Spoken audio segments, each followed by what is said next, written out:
I think if there's any story that I get, I mean, there's a plenty of stories, but one in particular, one I always knew if I was in the jam, if we would ever be in any illegal situation, I could count on him that we could pull it through together. It may sound a bit extreme, but so I don't know. I think I may be in the eighth grade, maybe, and Sedataious got me by I think 2 grades, Darnell, maybe. Maybe he was in the 10th or something. So I'm in the eighth and I'm acting ass in school or what have you. And what I notice about growing up in school is the teachers, when they decide like who parents they want to call, it's not really based off like who's really acting up. It's really based off who they really think like has uh parental guidance at home that will actually discipline them. Where it's like some kids act up and you like, you gotta be nobody at home but your grandma. You know what I'm saying? And so I think because my father may have like made trips up to the school here and there, or they may have seen him at a game or something, it's like, oh, okay, so there's someone in the household that probably can bring some discipline to him in the event that he's acting up in my class.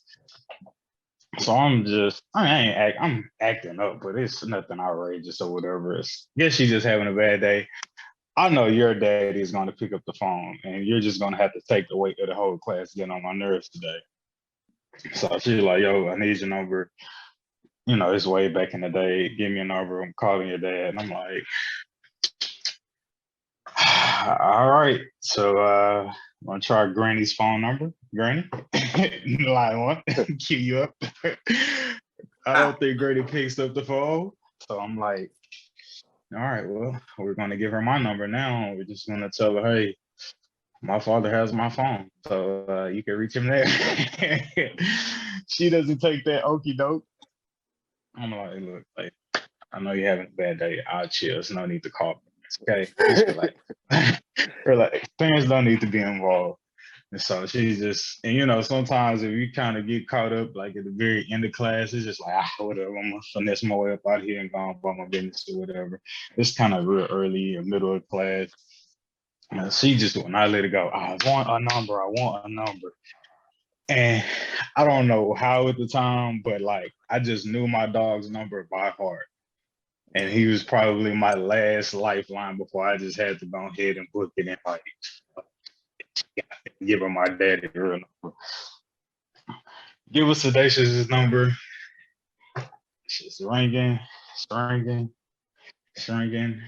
On behold, a true brother indeed. Hello? Yes, may I speak to Mr. McFarland? You said you want to speak to Mr. McFarland? And in my mind, I'm like, bro, I need you right now. I need you to come through. Like, I need it to click for you. I need it to click for you, please.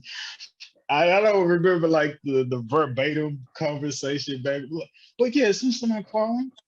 This is Edward McFarland's teacher. Da da da da da. Oh yes.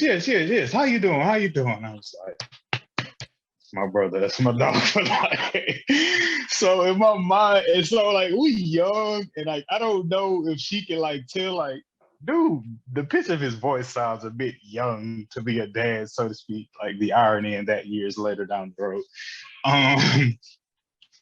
And so I guess she takes. I don't think it was on speaker.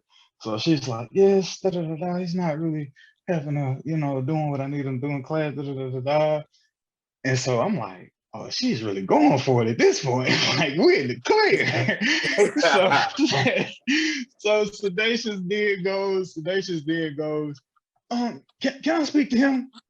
And so your dad wants to speak to you. And so at that point, I'm trying to turn my back away from her because I already know I'm not going to be able to keep a straight face. I know I'm not. So she gives me the phone and he was like, hey, am I on speaker? I'm like, no, sir. Nigga, you crazy than a motherfucker. He's like, bro, I'm so glad, dog. At first, like, she kind of threw me off, but I just so happened to be in this. I don't know what kind of. He's like, I'm in this bullshit ass class, so I was like, fucking, I'll pick it up, see what's going on. He's like, yeah, nigga, it's funny, that motherfucker. And he's like, all right, bro, I hit you, but we'll talk about this shit later. All right, bet. And so I kind of had like I'm mad or pissed off, like I'm in trouble face. I give her back the phone or whatever. He, yes, I will surely take care of this. When he gets home, I really appreciate you giving me a call. Don't hesitate to call me if you have any more problems. Yo, man, and hey, man, we've been in the clear ever since, man. I've always knew I could. I've always knew when the time called, I knew who to call, and that's been my dog. That's been my brother ever since, man. Blood couldn't make us no closer, man. So shout out to my brother Sedataious, man. You are definitely missed. You will And fuck definitely be whoever back lame on ass teacher that was about to call your parents. And you on your way to high school. Like, what? You're right. But yeah, man, Sedataious Xavier Miles, he was the real MVP that day. So yeah, man. Love you, my brother, and we're gonna see you very, very, very, very, very soon.